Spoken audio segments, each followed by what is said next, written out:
Manchester City tak kunjung sadar diri dari hasil negatif di ajang Premier League dan Liga Champions musim ini. Sempat tampil dikdaya dan dominan di awal-awal laga kedua ajang tersebut, namun anak asuh Pep Guardiola seakan kehabisan bensin dan mulai tampil inkonsisten. Puncaknya, pada pekan lalu dibabat oleh Liverpool dengan skor 2 gol tanpa balas. Berawal dari kekalahan ketika tandang ke Vitality Stadium, saat menjamu Bournemouth, The Citizen terus mengalami kekalahan dari klub-klub mediocre, seperti Brighton, dan Tottenham di ajang Premier League, lalu dipermalukan Sporting CP dengan skor 4-1 dan ditahan imbang Feyenoord dengan skor 3-3, di ajang Liga Champions. Lantas faktor apa saja yang membuat raksasa baru Liga Inggris tersebut mulai terseok-seok di pertengahan musim ini? Berikut ulasannya. Hilangnya penyeimbang lini tengah. Sudah bukan rahasia umum lagi, jika sosok Pep Guardiola merupakan pelatih yang gemar dengan skema ball possession dan mengalirkan bola dari kaki ke kaki untuk membangun serangan. Skema ini mengharuskan ada satu atau dua pemain penyeimbang dan penyambung alur permainan tim yang ia latih. Jika dulu di Barcelona ada sosok Xavi dan Iniesta yang nyaris tak terganti di setiap laganya. Begitupun dengan di Bayern Munchen, ada nama gelandang hebat dunia pada diri Thiago Alcantara, Toni Kroos, dan Thomas Muller yang bergantian dipercaya untuk jadi roh permainan di lini tengah. Lantas saat ini ketika performa Manchester City tengah anjlok, pos lini tengah yang ditinggal Rodri cedera, menjadi bumerang mematikan yang begitu mudah dimanfaatkan oleh tim lawan. Meski mempunyai pemain lain macam Ilkay Gundogan, dan Mateo Kovacic, ternyata itu belum mampu menutupi lubang besar yang ditinggal Rodri. Jika harus berburu pemain baru di bursa transfer musim dingin mendatang, itu akan membuat neraca keuangan The Citizen semakin tak karuan. Pasalnya, kini tim yang bermarkas di Etihad Stadium tersebut, tengah menghadapi dakwaan finansial fair play dari FIFA dan UEFA.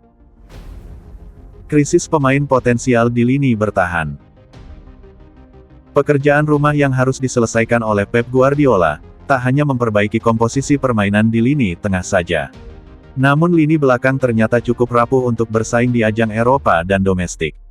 Terbukti, hanya dari 5 laga yang tengah menjadi sorotan saat ini, Ederson Moraes sudah kebobolan 18 gol, atau terbanyak sejak musim 2013-2014 lalu.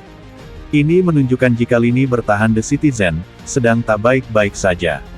Meski saat ini Pep memiliki 3 penjaga gawang yang berstatus grade A dunia, namun ketiganya terbilang sudah melewati usia emas seorang penjaga gawang, yakni di atas 30 tahun, bahkan kiper lapis ketiga yang dimiliki City saat ini, Scott Carson, sudah berusia 40 tahun. Lantas posisi fullback dan wingback juga menjadi pos paling mudah ditembus oleh pemain lawan, bahkan ketika bersua tim yang hanya memakai satu striker murni, seperti Bournemouth, Sporting CP, dan Brighton. Bahkan dalam 5 laga terakhir, hanya nama Manuel Akanji yang konsisten menempati pos fullback The Citizen. Selebihnya Pep Guardiola masih membongkar pasang nama-nama yang akan ditandemkan dengan Akanji. Hal ini menunjukkan, jika cederanya Ruben Dias memang berdampak besar di lini pertahanan Manchester City. Konflik internal. Meski berhasil mengantarkan Manchester City memenangi 6 kali Liga Inggris, 2 kali Piala FA, 4 kali trofi Carling, 3 kali meraih Piala Community Shield, serta 1 gelar trofi Liga Champions. Tak lantas membuat nama Pep dianggap berjasa bagi klub ini. Terbukti, ketika manajemen dan jajaran dewan direksi Manchester City mulai ingin mendepak Pep, meski kontraknya masih berjalan hingga Juni tahun 2027 mendatang. Alasan para petinggi klub ingin mengakhiri kontrak Pep ialah masalah budget belanja klub sejak 2016 ketika ditunjuk menakodai tim. Manchester Biru, Pep Guardiola, telah merogoh kocek keuangan klub sebanyak 50 triliun rupiah. Dari kesemua pemain yang didaratkan di Etihad Stadium, memang berlabel bintang dan sudah terlihat aura kebintangannya, tentu saja gaji para pemain berstatus bintang dunia, tak bisa terbilang sedikit. Karena itulah, manajemen bergerak cepat memangkas biaya belanja pemain dalam 2 musim terakhir untuk menghindari dakwaan kasus finansial fair play, yang telah berjalan hampir 3 tahun terakhir.